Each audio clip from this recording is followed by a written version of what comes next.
நானும் மற்ற திருநங்கைகள் மாதிரி, சமூகத்தில் இருக்கிற திருநங்கைகள் மாதிரி, இன்ஸ்டாகிராமில் பார்க்குற திருநங்கைகள் மாதிரி, ஃபேஸ்புக்கில் பார்க்குற திருநங்கைகள் மாதிரி அழகா கலரா நல்லா அழகா மார்பகங்கள் வந்து நல்லா பெருசாக வச்சுட்டு நல்லா வந்து பொண்ணு மாதிரி ரொம்ப நீளமான முடி வளர்த்துக்கிட்டு நான் மாறணும் அப்படிங்கிற ஒரு எண்ணத்தில் திருநங்கைகள் குழந்தைகள் வெளியே வராங்க. வாழ்க்கையில என்ன மாறி பயனா மாறினா லைஃப்ல அவ்வளவுதான் ஓகே அப்படின்னு. நீங்க மிகப்பெரிய கொலை ஒண்ணு பண்றீங்க. என்ன கொலை பண்றீங்க தெரியுமா? வாழ்றது ஒரு வாழ்க்கை. எங்க இதே சமூகம் வந்து என்னை புதைக்கும் போது நானும் சேர்ந்து செத்துடுறேன், ஷெர்லினுக்காக நானும் வந்து வருத்தப்பட்டேன், ஷெர்லினோட முன்னேற்றத்துக்காக நானும் பாடுபட்டேன், அவளுக்கு எவ்வளவு நல்லது சொன்னேன்னு என்ன சாக சொல்லுங்க வந்து பார்ப்போம். தாங்காது. என்னோட அம்மா அப்பா மனசுல வந்து என்னைய பத்தின தப்பான அபிப்பிராயத்தை வந்து எழுதியிருப்பாங்க பாத்தீங்களா, அதை வந்து நான் அழிக்கணும்னு நினைச்சேன். அந்த எழுதிருக்கிறது பாத்தீங்களா, நான் தெளிவா ஒன்று புரிஞ்சுக்கிட்டேன். அவங்க எழுதிருக்கிறதா என்ன தெரியுமா? சும்மா பென்சில்ல எழுதிருக்கிறது. ஈஸியா அழிச்சிடலாம். எதை வச்சு ஈஸியா அழிக்கனா, கல்வியால வச்சுதான் ஈஸியா அழிக்கலாம்.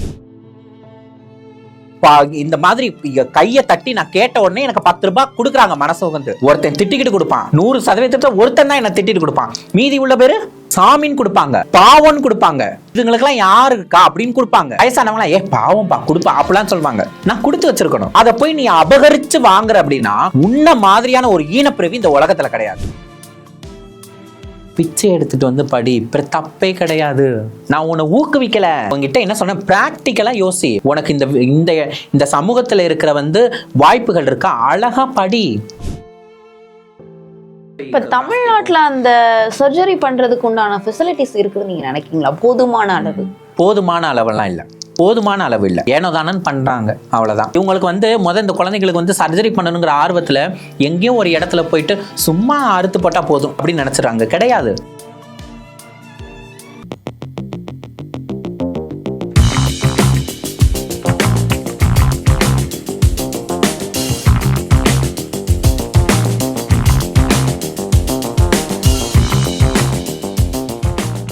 ஃபர்ஸ்ட் திருநர் மக்களோட மனநிலை என்ன மனநிலையா இருக்கும் போது அவங்க ஏன் பேரண்ட்ஸ் விட்டு வெளியே வர்றாங்க? மாறணும். என்னவா மாறணும்? என்னால இனிமேல் இந்த உடம்புக்குள்ள வாழ முடியாது. நானும் மற்ற திருநங்கைகள் மாதிரி, சமூகத்தில் இருக்கிற திருநங்கைகள் மாதிரி, இன்ஸ்டாகிராமில் பார்க்குற திருநங்கைகள் மாதிரி, ஃபேஸ்புக்கில் பார்க்குற திருநங்கைகள் மாதிரி அழகா கலரா நல்லா அழகா மார்பகங்கள் வந்து நல்லா பெருசாக வச்சுட்டு நல்லா வந்து பொண்ணு மாதிரி ரொம்ப நீளமான முடி வளர்த்துக்கிட்டு நான் மாறணும் அப்படிங்கிற ஒரு எண்ணத்தில் திருநங்கைகள் குழந்தைகள் வெளியே வராங்க. ஆனால் நான் இந்த மாதிரிலாம் வெளியே வரல. நான் வந்து எனக்கு வந்து வெளியே வரணும், நான் பொண்ணா வாழணும்னு எனக்கு அவ்வளோ ஆசை இருந்தது. சர்ஜரி பண்ணி பொண்ணா வாழணுங்கிற ஆசை அப்படிங்கிறதுல தான் நான் வந்தேன். ஆனால் வந்தாலும் என்னோட பேரண்ட்ஸ் வந்து ரொம்ப வந்து வல்னரபிள் கம்யூனிட்டி. அவங்க ஏற்கனவே கிராமத்தில் ரொம்ப கஷ்டப்படுறவங்க, அன்றாட கூலி. அவங்களுக்கு நான் மேற்கொண்டு ஒரு சுமையை கொடுக்கக்கூடாது. நான் வந்து அழிக்கணும்.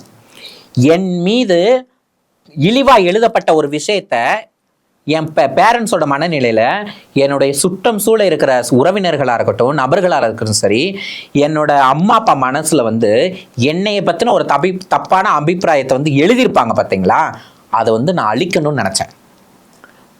அந்த எழுதியிருக்கிறது பார்த்தீங்களா, நான் தெளிவாக ஒன்று புரிஞ்சுக்கிட்டேன். அவங்க எழுதியிருக்கிறதா என்ன தெரியுமா? சும்மா பென்சிலில் எழுதியிருக்கிறது. ஈஸியாக அழிச்சிடலாம். எதை வச்சு ஈஸியாக அழிக்கனா, கல்வியால் வச்சு தான் ஈஸியாக அழிக்கலாம். இவங்க சுற்றம் சூழ உறவினர்கள், உன் மகன் வந்து திருநங்கை மாறிட்டான், பிச்சை எடுப்பான், பாலியல் போவான், அவன் கேவலம். அந்த கேவலத்துக்கு பின்னாடி தான் வந்து இந்த பாலியல் தொழிலும் பிச்சை எடுக்கிறதுமே இருக்குது. அவங்க அதை தான் இன்டைரக்டா சுட்டி காமிப்பாங்க அசிங்கன்னு. அதை நான் அழிச்சேன். நான் அப்படி இல்லைம்மா, நான் படிக்கிறேன், நான் பெரியாளா வரணும்னு நினைக்கிறேன், புரியுதுங்களா? அதை நான் அழிச்சேன். அதை அழிச்சதுக்கு அவங்கள ஆமா நம்ம பிள்ளை பாரு, நம்ம பிள்ளை வச்சா பரவாயில்ல.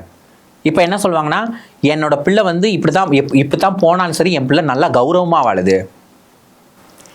அதை உங்க அம்மா அப்பா ஏத்துக்குவாங்க, உங்களுடைய சமூகம் ஏத்துக்குச்சா? ஏத்துக்கலன்னா பிரச்சனை இல்லையே. என் சமூகம் இதை ஏத்துக்கல அப்படிங்கிற மனநிலையில நான் இருந்திருந்தேன்னா என்னால் இந்த புடவையை கூட உறுத்தி இருக்க முடியாது.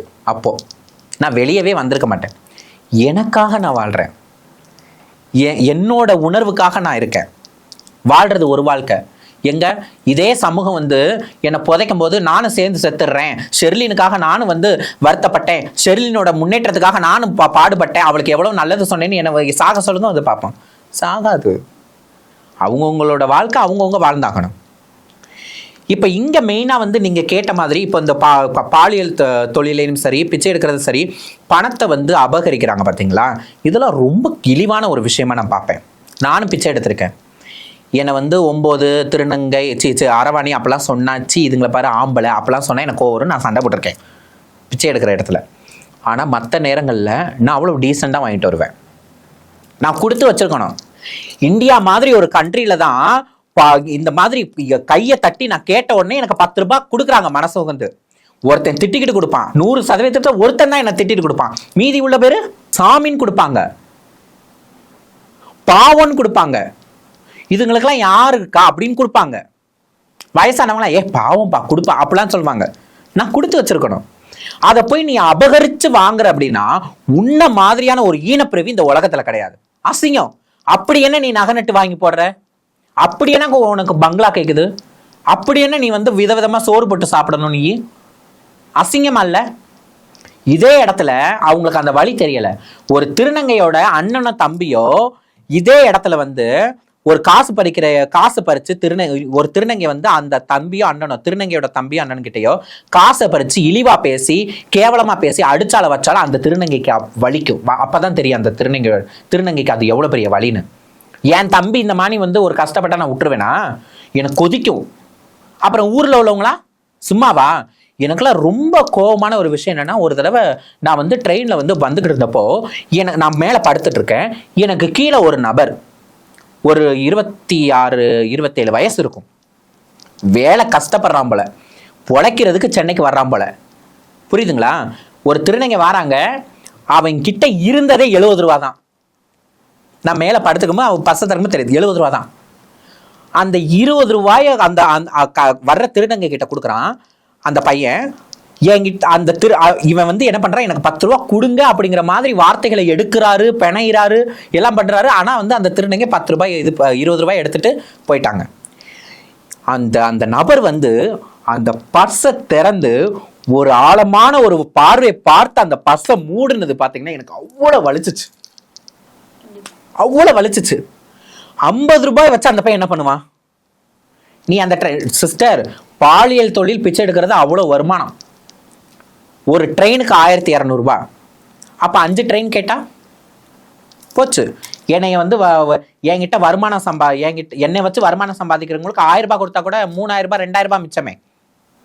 அது போதாதா? அஃப்கோர்ஸ் ஒரு சில இளம் திருநங்கைகளை வந்து தன்னை வந்து அறுவை சிகிச்சை பண்ணிக்கணும், தான் வந்து அறுவை சிகிச்சை பண்ணிக்கணுங்கிறதுக்காக ஒரு திருநங்கை கிட்ட போய் மாட்டிப்பாங்க. நீ எனக்கு இவ்வளவு தூரம் கண்மாயின் கொடுக்கணும், இவ்வளவு உழைச்சு கொடுக்கணும்னு சொல்லி ஏமாத்துறவங்களும் இருக்காங்க. அப்போ வந்து திருநங்கைகளுக்கு விவரமா பேச தெரியாது. பேசினா அடிச்சு கொண்டுருவாங்களோ, வச்சிருவாங்களோ, அடிப்பாங்களோ, வச்சிருவாங்களோன்னு பயப்படுவாங்க.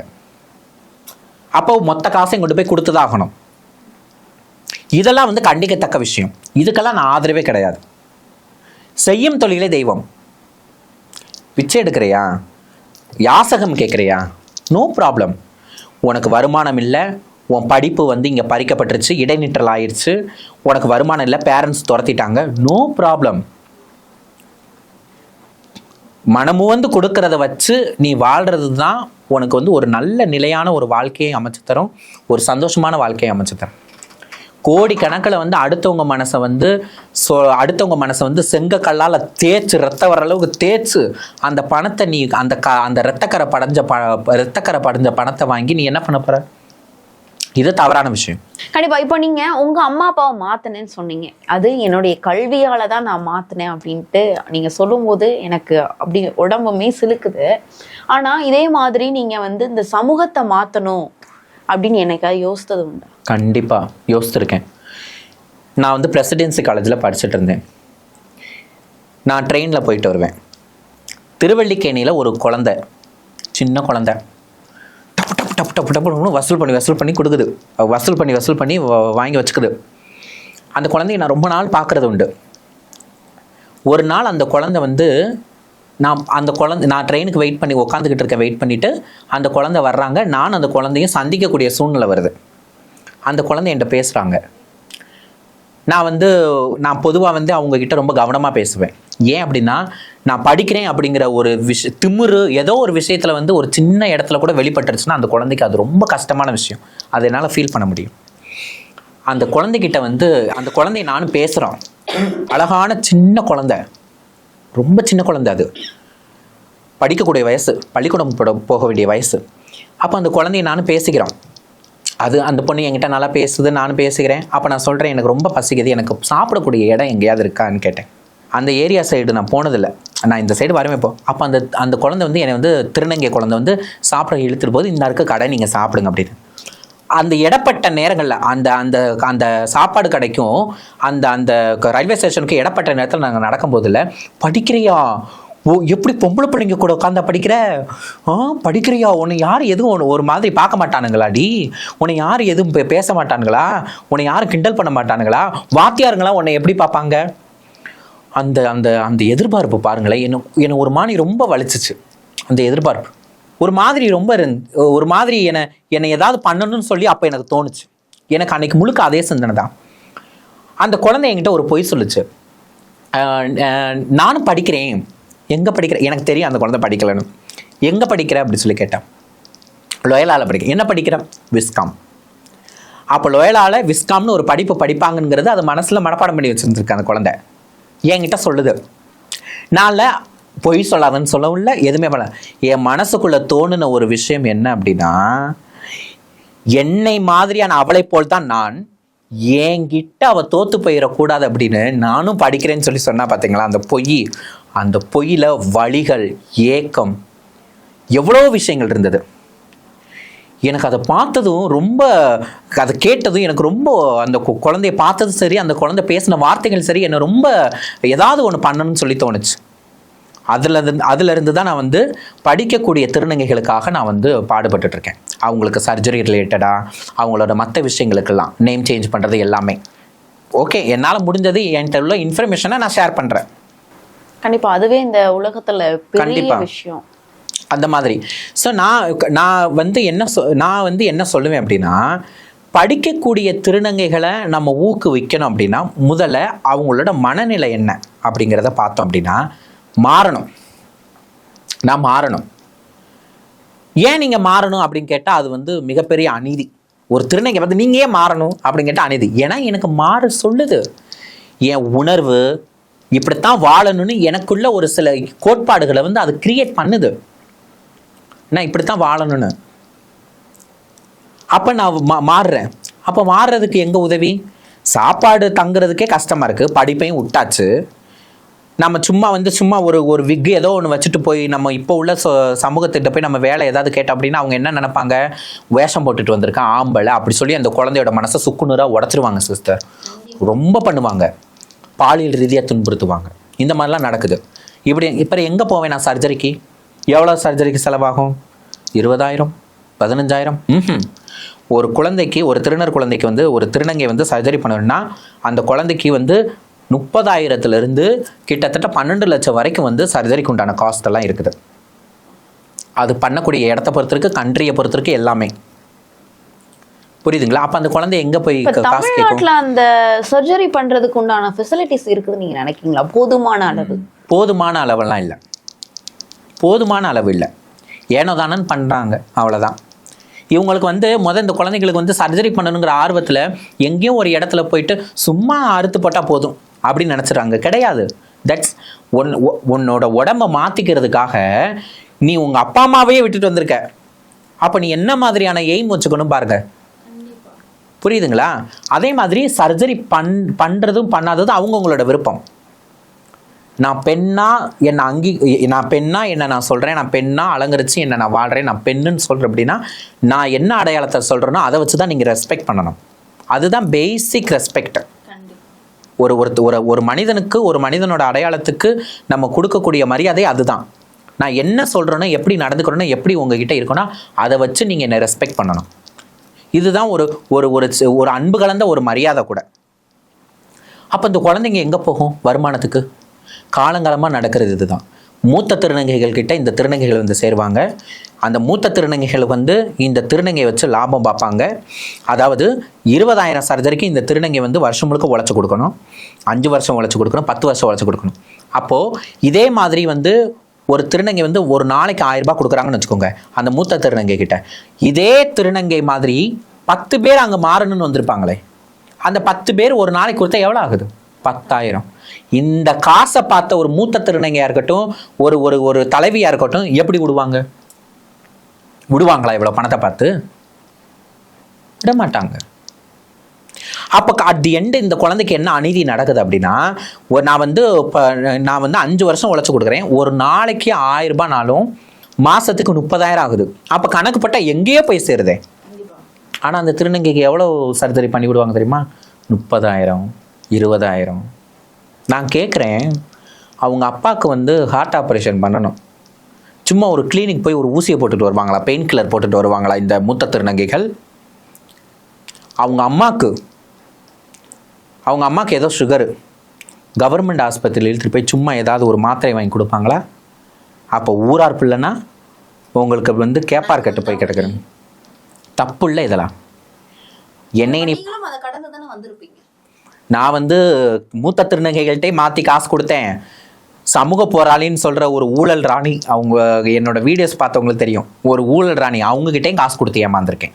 சமூக போராளின்னு சொல்கிறவங்களே என்னை ஏமாத்திருக்காங்க, என்கிட்ட காசு பிடுங்கி. இதே எக்மோரில் பிச்சை எடுத்து கொடுத்துருக்கேன். எனக்கு இந்த அனுபவம் இருக்குது. அப்போ இந்த திருநர் குழந்தைகள் வந்து ஏன் இந்த உங்களுக்கு உள்ள ஒரு கேள்வி வரும், அப்போ வந்து ஏன் இந்த மூத்த திருநங்கைகள் மாறலாம்ல, படிக்க வைக்கலாம்ல அப்படின்னு கேள்வி வரும். பண்ண மாட்டிக்கிறாங்க. இதே கேள்வியை நான் ஒரு சமூக போராளி கிட்ட கேட்குறேன், ஒரு தலித் சமூக போராளி, ஊழல் ராணி என்னை பொறுத்த வரைக்கும் சொன்னா. அவங்க கிட்ட நான் கேட்குறேன், அவங்க சொல்கிறாங்க, பிச்சைக்காரனை போய் படிக்க சொல்கிறேன்னு என்கிட்டே சொல்கிறாங்க. எனக்கு அவங்களுக்கு வாக்குவாதமே ஆயிடுச்சு.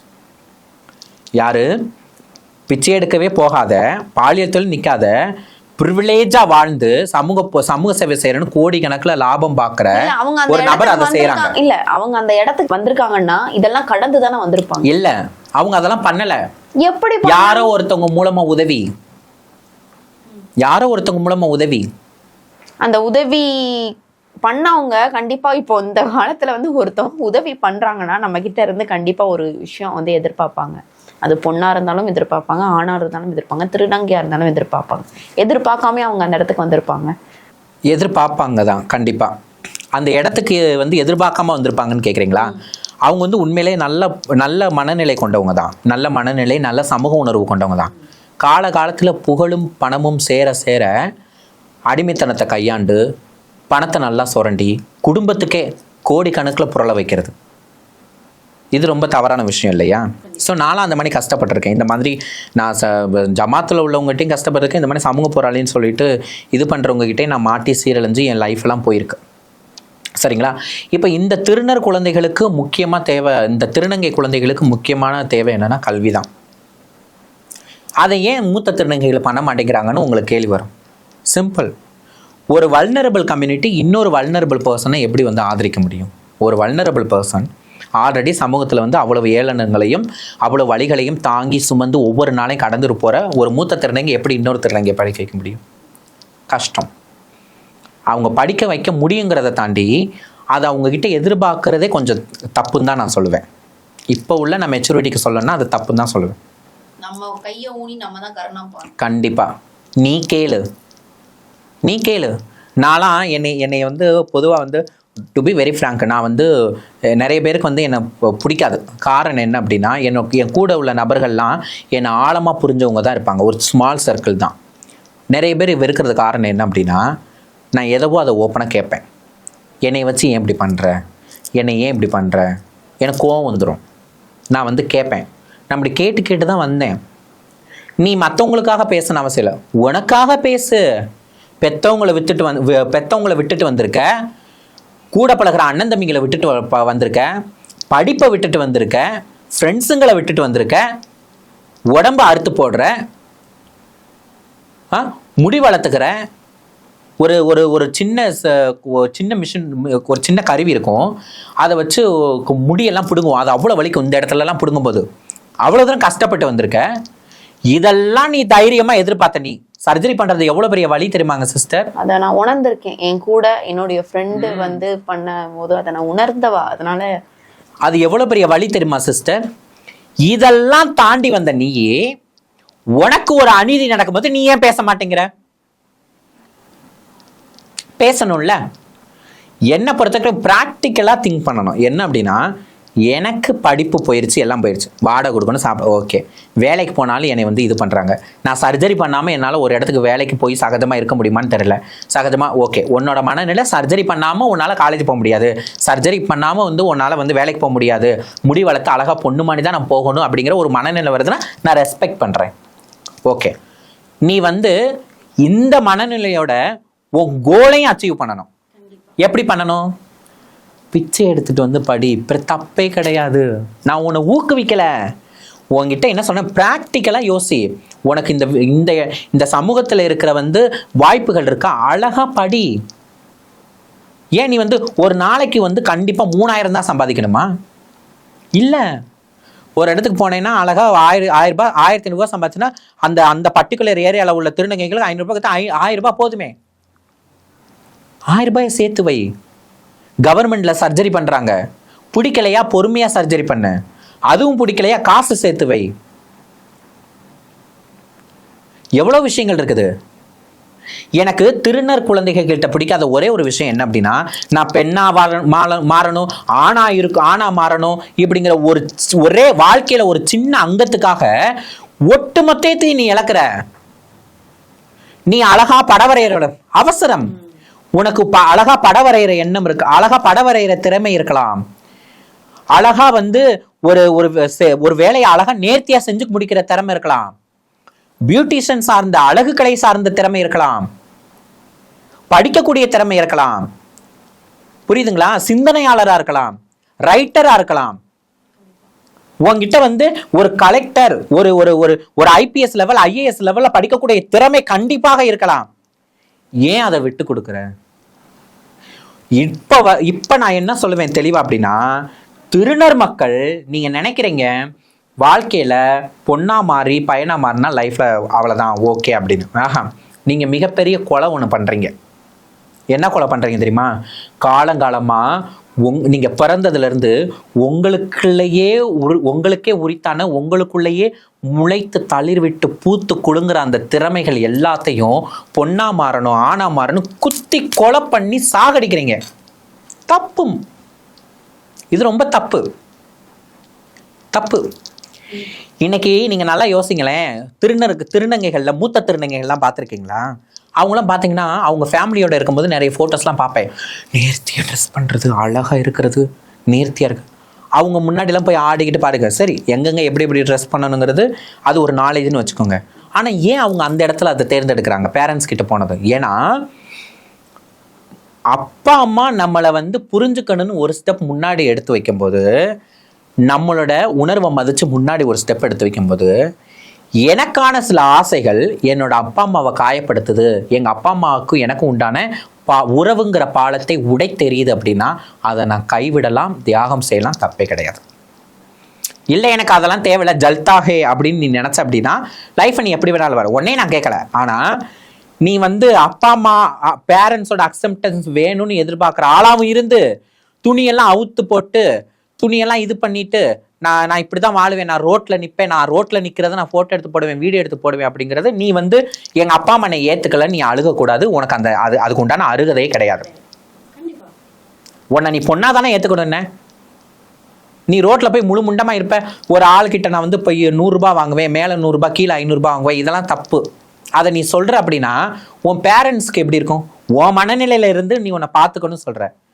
உங்கள் அப்பா அம்மாவோட மனநிலை யோசித்து பார்த்தியா? அவங்களுக்கு யார் புரிதலை ஏற்படுத்துவா? சிஸ்டர், உங்களுக்கு ஒன்று தெரியுமா? இப்போ வந்து மாறுற சின்ன சின்ன பிள்ளைங்கள்லாம் எப்படி தெரியுமா மாறுறாங்க?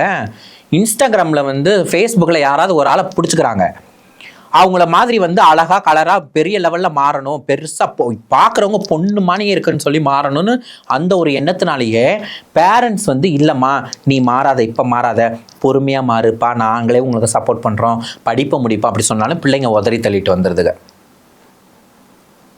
உதறி தள்ளிட்டு நேராக வந்து திருநங்கைகள் மார்க்கெட்னா அவங்களுக்கு ஜாலி, ஆகா புது வரவு, முதல் நாள் கறி சாப்பாடு, 2வது நாள் போ தட்டு,